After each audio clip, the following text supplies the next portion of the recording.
Hay un sonido hueco muy particular que hace un vaso rojo de plástico al golpear la tierra compactada de un patio trasero. Un golpe sordo que suele indicar una falta en una fiesta, pero esta vez marcó el fin de una jerarquía. El polvo aún se arremolinaba en el aire, suspendido en la luz de la tarde mientras apretaba la tenaza alrededor de su cuello. No fue una pelea frenética ni una pelea de bar desastrosa. Fue geometría simple, la aplicación clínica de la palanca contra la anatomía. Podía sentir la tela áspera de su collar contra mi antebrazo y el ritmo frenético y palpitante de su arteria corroída contra mi bíceps, un ritmo de tambor que se ralentizaba rápidamente. Mi familia gritaba, sus voces estridentes y aterrorizadas, pero a mí me sonaban como si estuvieran bajo el agua, apagadas, distantes e irrelevantes. No estaba enojado, estaba trabajando. Ajusté mis caderas 1 centímetro, bloqueando la estrangulación trasera más profundamente, cortando el flujo sanguíneo al cerebro en lugar de aplastar la tráquea. Sus ojos estaban desorbitados por un pánico primario y confuso, la clase de mirada que pone un animal cuando se da cuenta de que ya no es el cazador. Me acerqué, rozando su oído con los labios, y le susurré con el tono monótono y distante de un médico forense. El cerebro empieza a apagarse tras 6 segundos sin oxígeno, y ya has perdido 3 luchando. Para entender cómo una tranquila barbacoa de domingo se convirtió en un derribo táctico, hay que retroceder 4 horas antes del polvo, los gritos y la violencia. Todo empezó con una celebración para mi primo Kyle, el nuevo héroe de guerra de la familia, que llevaba su ego aún más fuerte que su camiseta talla mediana del cuerpo de Marines de UU. Acababa de graduarse del campo de entrenamiento y por la forma en que se pavoneaba por el césped, cualquiera habría pensado que había desmantelado personalmente toda una red insurgente con sus propias manos. El aire olía a humo de carbón y cerveza barata, y el sonido de mis tías adulándolo era nauseabundamente fuerte. Trataban sus historias de entrenamiento básico como información clasificada del frente, mientras yo estaba sentado en un rincón tomando un té helado, intentando hacerme lo más pequeño posible. Estaba leyendo un libro, intencionadamente desconectado, cuando una sombra se posó sobre las páginas. Levanté la vista y vi a Kyle allí de pie, flanqueado por 2 de sus amigos, con una sonrisa burlona que recordaba de nuestra infancia, la misma que tenía cuando rompía mis juguetes. Miró mi cardigan y mi libro, y luego se rió, un ladrido agudo para atraer la atención. Se giró hacia sus amigos y me señaló con un dedo calloso como si fuera un animal de zoológico. «Y aquí tenemos a Ellie», anunció con voz potente. Coordinadora de logística del Departamento de Estado. Es la jerga gubernamental más elegante para referirse a un burócrata profesional. Mantuve una expresión neutral, forzando una sonrisa educada, pero por dentro estaba contando los insultos. Él no sabía que mi cobertura logística me había enviado a 3 zonas hostiles diferentes en los últimos 18 meses. Se inclinó, invadiendo mi espacio personal, y me dio un fuerte golpe en el hombro con un dedo rígido. 1 vez, 2 veces. «Eres tan débil, Ellie», se burló. El olor a cerveza light en su aliento. «No durarías ni 5 minutos en mi mundo. Estás hecha para hojas de cálculo, no para sobrevivir». Pensó que el águila, el globo terráqueo y el ancla en su pecho le otorgaban el monopolio de la violencia. No sabía que mientras él aprendía a marchar en línea recta, yo aprendía a desaparecer cuerpos en entornos hostiles. Para entender por qué tuve que sacrificarlo, hay que entender la diferencia entre un soldado y un operador. El ambiente en la barbacoa no era solo festivo, sino sofocante, una densa niebla de adoración heroica que parecía absorber el oxígeno del patio trasero. Para mi familia, Kyle no era solo un niño que había terminado el entrenamiento básico. Era la reencarnación de Patton, el niño mimado que finalmente había legitimado nuestro linaje al ponerse el uniforme. Mi madre, Janet, una mujer que veía mi vida tranquila como una afrenta personal a su posición social, rondaba cerca del refrigerador, disculpándose por mí antes de que siquiera hubiera abierto la boca. «Elena todavía está averiguando qué hacer», le susurró a una vecina lo suficientemente alto como para que la oyera, con una sonrisa compasiva que fue como una bofetada. Trabaja en logística en el Departamento de Estado. Es muy administrativo.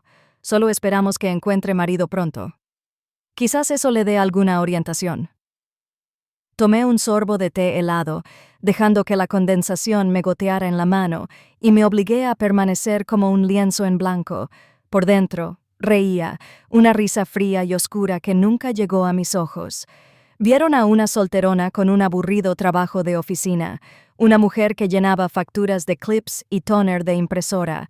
No tenía ni idea de que lo de coordinador de logística era una tapadera meticulosamente elaborada para ocultar mi papel como oficial de operaciones paramilitares del Servicio Clandestino de Defensa. Mientras Kyle aprendía a tender su cama a la perfección y a marchar en formación, yo dirigía operaciones de búsqueda de fuentes en zonas denegadas y gestionaba recursos humanos de inteligencia cuyas vidas dependían de mi oficio.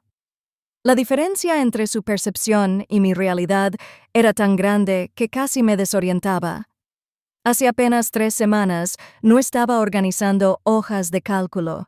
Estaba en una casa de exterminio en un sitio clandestino, como instructor invitado en un curso de evasión de fuego. Recordé el peso del arma de entrenamiento en mi mano y el olor a ozono y sudor.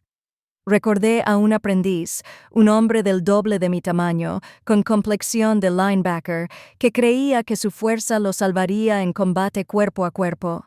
«Estás telegrafiando», le susurré justo antes de redirigir su impulso, comprometer su centro de gravedad y enviar 113 kilos de músculos contra la lona con una técnica que no requería fuerza, solo física. Le había corregido la postura mientras jadeaba, sermoneándolo sobre la diferencia entre luchar por puntos y luchar por la vida. Y ahora me decían que me faltaba ambición por no llevar una insignia de rango en el cuello. Recorrí con la mirada el perímetro del patio trasero, una costumbre que no podía abandonar. Comprobando las líneas de visión, observando las salidas, evaluando las amenazas, cuando sentí que me observaban. En la esquina estaba sentado el abuelo Jim, un veterano de Vietnam que llevaba su historia en silencio, no en una camiseta. Tenía un vaso de whisky en la mano, observándome con una mirada completamente distinta a la del resto de la familia. Vio cómo me sentaba de espaldas a la pared, se dio cuenta de que nunca perdía de vista mi bebida. Reconoció la mirada milenaria que solo surge al ver cosas que nunca se pueden olvidar. Me saludó con su vaso, un gesto microscópico de reconocimiento de un fantasma a otro.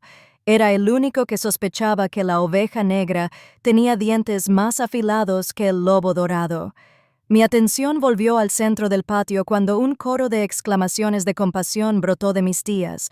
Kyle estaba sentado en una silla de jardín, con aire de admiración, quitándose el calcetín con dramatismo, dejando al descubierto una ampolla en el talón. 5 millas, dijo, sacudiendo la cabeza con fingido cansancio, absorbiendo la admiración. Con la mochila llena. Para el kilómetro 4 pensé que se me iba a caer el pie, pero uno simplemente sigue adelante. Ya sabes, esa es la esencia. El dolor es debilidad, abandonar el cuerpo. Mi madre parecía como si acabara de sobrevivir a una crucifixión. «Ay, pobrecito», susurró, corriendo a vendarlo. «No sé cómo lo haces. Eres muy valiente». Miré la ampolla y no sentí nada. El libro de cuentas en mi mente se abrió de repente. Pensé en el Hindu Kush de hace 6 meses. La operación se había torcido y tuvimos que trasladarnos a un punto de extracción secundario a través de un terreno que intentaba matarnos. Había caminado 3 días bajo cero con una costilla fracturada que me golpeaba el pulmón con cada respiración. No había vendas, ni compasión, y definitivamente no había sillas de jardín. Solo la implacable necesidad de sobrevivir y la certeza de que detenerse significaba la muerte. Me había cosido el brazo en el baño de una casa de seguridad sin ninguna emoción, tratando la carne como si fuera tela porque el pánico es un lujo que los agentes no pueden permitirse. Lo escuché explicar su dolor a la familia, asintiendo cortésmente. Me costó toda la disciplina no reírme. Estaba jugando a los soldados. Yo era la razón por la que llamaron a los soldados. A medida que el sol comenzaba a ocultarse tras la valla, el tono de la fiesta pasó de la celebración a algo más caótico. La nevera estaba más ligera, las voces más fuertes, y la bravuconería de Kyle se había convertido en un aburrimiento agresivo. Acorraló a Leo, nuestro primo de 12 años, intentando demostrarle a un niño que parecía completamente aterrorizado cómo llevar a los bomberos. Leo retrocedía con las manos en alto, pero Kyle no estaba leyendo el ambiente. Estaba demasiado ocupado actuando para un público que perdía el interés rápidamente. Sentí una tensión familiar en el pecho. El mismo instinto que se activa cuando una conversación en un puesto de control se va al garete. No grité, simplemente proyecté. «Retírate, Kyle», dije, mi voz interrumpiendo la charla con una autoridad absoluta y plana que suelo reservar para los oficiales subalternos. «Estás borracho», suelta al niño. El patio trasero quedó en silencio. Kyle se quedó paralizado, con la cara enrojecida al procesar la orden.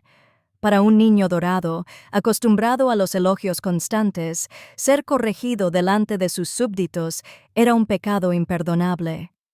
Se dio la vuelta, abandonando a Leo, y fijó su mirada vidriosa por completo en mí.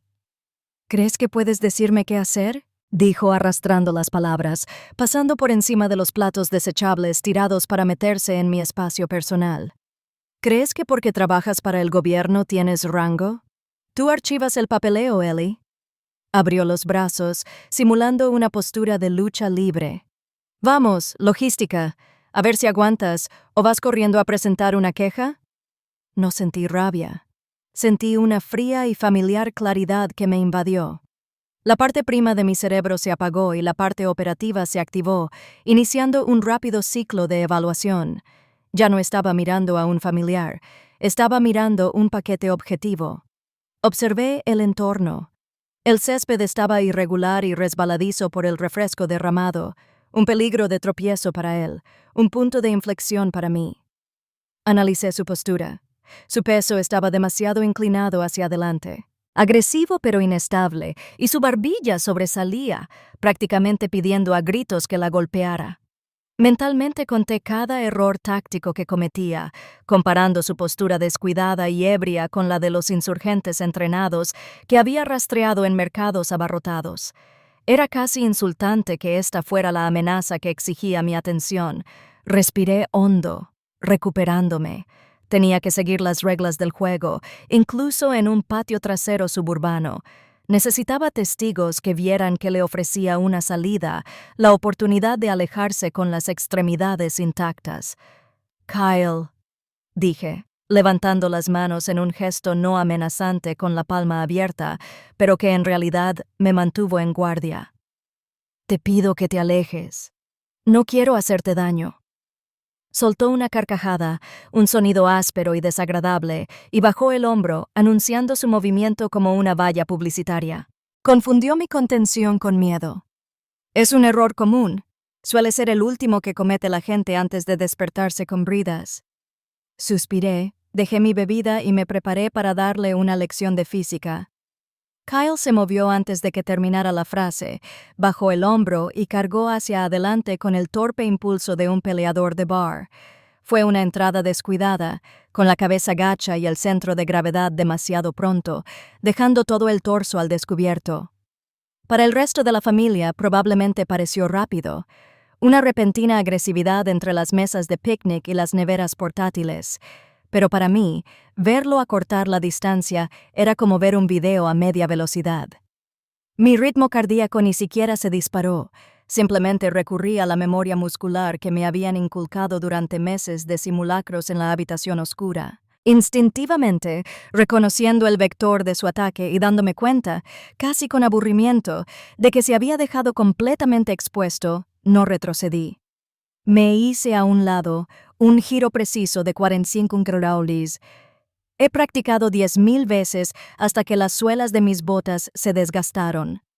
Cuando su corpulento cuerpo pasó a toda velocidad por el espacio que acababa de ocupar, no intenté detenerlo con fuerza, que era lo que él esperaba. En cambio, extendí la mano y la sujeté por la muñeca, usando su propio impulso como arma contra él. Con un tirón brusco y un movimiento simultáneo de mi pierna tras sus rodillas, le quité el equilibrio por completo. La física tomó el control. Se oyó un golpe sordo y espantoso. El sonido de 80 kilos de peso muerto golpeando la tierra compacta, y el aire salió de sus pulmones en un instante. Sorprendido, caímos al suelo con fuerza, aturdido, pero su instinto le decía que se moviera con dificultad, que agitara las extremidades en un intento desesperado por recuperar el control. No le di la oportunidad. Antes de que el polvo se asentara alrededor de sus botas, dejé caer mi peso y me coloqué sobre su espalda. Mis movimientos eran fluidos y pesados. No luchaba contra él. Lo desmantelaba. Deslicé mi brazo izquierdo bajo su barbilla, fijándolo en el hueco de mi codo derecho, y coloqué mi mano derecha detrás de su cabeza para cerrar el circuito. Fue una estrangulación trasera desnuda, aplicada con precisión de manual, no sobre la tráquea, lo cual causa pánico y náuseas, sino profundamente contra las arterias corticales a los lados del cuello. Esta es la diferencia entre una pelea y una neutralización. Una estrangulación aérea es dolorosa y dura minutos. Una estrangulación sanguínea es silenciosa, indolora y apaga la luz en segundos. Podía sentir su pulso latiendo frenéticamente contra mi antebrazo, un latido rápido que ya comenzaba a disminuir a medida que el flujo sanguíneo a su cerebro se restringía. Sus movimientos se debilitaban, su coordinación fallaba a medida que la falta de oxígeno se instalaba. Los gritos del patio habían cesado, reemplazados por un silencio horrorizado, casi vacío, mientras la familia observaba a su héroe de guerra indefenso a manos del primo del que se burlaban por leer demasiado. Me acerqué, mi boca pegada a su oído, y mi voz se redujo a un susurro que solo él podía oír, un secreto solo para nosotros. «Ríndete», dije, apretando el tornillo de banco solo una fracción de milímetro, «o desaparecerá». Su mano golpeó la hierba frenéticamente. 1, 2, 3 veces, la señal universal de rendición. Solté la presa al instante. No hubo vacilación, ni un apretón prolongado para demostrar algo. La profesionalidad dicta que, una vez neutralizada la amenaza, hay que retirarse.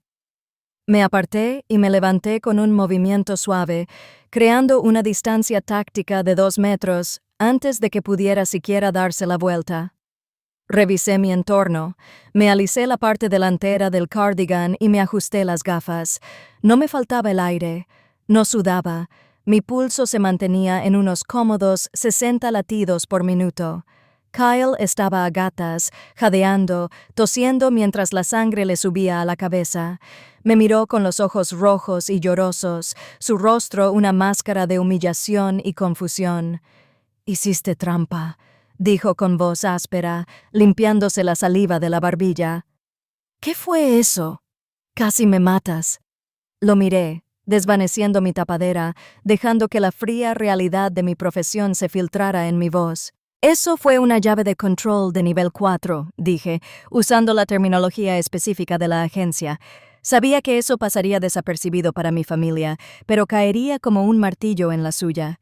Si hubiera querido hacerte daño, te habría aplastado la tráquea. Opté por comprimir las corazas para simular un episodio de hundimiento. Tienes suerte de que me sintiera generoso. Siéntate, Marine. Ya está. El silencio que siguió no fue solo silencio. Fue el sonido de una jerarquía que se desmoronaba. El chico dorado estaba en el suelo, y la frágil chica de logística estaba de pie junto a él, impecable.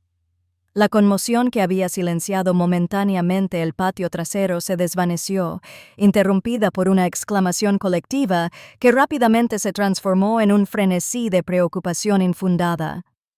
Fue fascinante, de una manera oscura y clínica, observar la rapidez con la que la historia cambió. En un momento estaban animando a Kyle para que me diera una lección, y al siguiente mis tías se le echaban encima como una bandada de pájaros ansiosos, revoloteando y graznando, revisándolo en busca de lesiones que simplemente no existían. Tosía, con la cara roja y humillado. Pero estaba vivo, un hecho que parecían ignorar al volver hacia mí sus ojos abiertos y temerosos. Me quedé solo en el centro del césped, alisándome las arrugas de la Rebeca, observando a quienes compartían mi ADN mirarme como si fuera un extraño, o peor aún, un monstruo. ¿Estás bien, cariño?, gritó mi madre, arrodillada en la tierra junto a Kyle, con sus caros pantalones arruinados. Me miró con el rostro desencajado, una mezcla de confusión y miedo genuino. Elena, ¿qué te pasa? Solo estaba jugando. Eres inestable. Ahí estaba. La acusación que había escuchado con diferentes variantes toda mi vida ahora se agudizaba, porque mi violencia era eficaz porque era silenciosa y controlada. Los aterrorizaba. Querían la rudeza ruidosa, desordenada y teatral que Kyle representaba. No podían procesar la fría y necesaria realidad de la neutralización real. Los vi consolar al agresor porque había perdido y un sabor amargo me llenó la boca. El sabor de toda una vida de que me dijeran que estaba equivocado por el simple hecho de ser capaz. Jim, haz algo. Mi tía Linda chilló, señalándome con un dedo acusador. Podría haberlo matado. El abuelo Jim, que no había movido un músculo durante todo el altercado, dejó lentamente su té helado en la mesa del patio. El vaso hizo un tintineo agudo que pareció romper la histeria. Se levantó con dolor, sus viejas articulaciones crujieron, y el peso de su presencia silenció a las mujeres al instante. Caminó hacia donde Kyle seguía masajeándose el cuello. Lo miró y luego me miró directamente. Ella no intentó matarlo, dijo Linda. Jim, con voz áspera y baja, con una innegable autoridad. Ella le mostró compasión. Si eso hubiera sido una pelea de verdad, si ella hubiera querido hacerle daño, Kyle no estaría despertando. El patio trasero volvió a quedar en silencio. Kyle apartó la mirada, incapaz de sostener la mirada del anciano. Jim me sostuvo la mirada, y por primera vez en años vi un muelle que me devolvía la mirada. Asintió, un movimiento lento y deliberado. «Buena técnica, chico», gruñó. «Tu palanca fue perfecta». Era la única validación que había recibido en esta casa. Y me di cuenta, con una claridad repentina y cristalina, de que era la única validación que necesitaría. No necesitaba que entendieran mi trabajo, no necesitaba que respetaran mi título, solo necesitaba irme. Me acerqué a la mesa del patio y recogí las llaves del coche. Mi madre empezó a levantarse, su expresión cambiando del miedo a esa decepción familiar o manipuladora. «Elena, no te vas así. Tienes que disculparte con tu prima. Me has arruinado la tarde». Me detuve y la miré. La miré de verdad. Vi el miedo en sus ojos, la necesidad desesperada de que todo fuera bonito, normal y normal. «No trabajo en logística, mamá», dije con voz tranquila y definitiva, «y no vuelvo a casa para que me falten al respeto personas que nunca han pasado un día en el mundo real. No me invites el año que viene». Me di la vuelta y crucé la puerta lateral. El pestillo metálico se cerró tras mí con un chasquido como la puerta de una prisión al abrirse. No miré atrás. 6 meses después, los soleados suburbios de Virginia parecían una alucinación. Estaba en una sala de reuniones sin ventanas, en un piso franco a las afueras de Kev. El aire olía a café rancio y ozono. Afuera, una lluvia fría golpeaba las paredes reforzadas. Dentro, la atmósfera estaba cargada de tensión profesional. Mi equipo, 4 de los seres humanos más peligrosos y capaces del planeta, estaba sentado alrededor de la mesa esperando mi señal. No hubo insultos, no hubo preguntas sobre mi ambición. Cuando hablaba, todas las miradas se volvían. Cuando daba una orden, se ejecutaba sin vacilar. Estaba en medio de una sesión informativa sobre evaluación de amenazas cuando mi teléfono personal, escondido en lo más profundo de mi bolso, vibró una vez. Era un sonido que suelo ignorar durante las operaciones, pero estábamos en espera, esperando luz verde de DC. Lo saqué y vi una notificación de un número que no tenía guardado, pero que reconocí al instante. Era Kyle. El mensaje era breve, sin los emojis ni la bravuconería que solían saturar su comunicación. Volví a ver la cinta. La cámara de seguridad del porche la grabó. Se la enseñé a mi compañía. Me preguntó dónde habías aprendido eso. No se lo dije. Ahora lo entiendo. Lo siento. Me quedé mirando la pantalla brillante un instante. Pensé en la barbacoa, el polvo, el miedo en los ojos de mi madre y el silencio del atragantamiento. Pensé en la disculpa, algo que probablemente se sentía valiente por enviar, pero el libro de cuentas en mi cabeza ya estaba cerrado. No necesitaba su disculpa para validar mi habilidad y no necesitaba su comprensión para justificar mi vida. No respondí. Ni siquiera guardé el número. Simplemente deslicé a la izquierda, pulsé eliminar y vi cómo el mensaje se desvanecía en el vacío digital. Luego guardé el teléfono en mi mochila, miré a mi equipo y asentí. ¿A dónde vamos?, pregunté. En 5 minutos. Mi familia quería un guerrero del que presumir, así que miraron al chico ruidoso del uniforme. Pero los guerreros de verdad no hacemos publicidad, solo nos encargamos de los negocios y luego nos vamos a casa. Si alguna vez has tenido que recordarle a alguien que ser callado no significa ser débil, cuéntamelo en los comentarios. Despedido.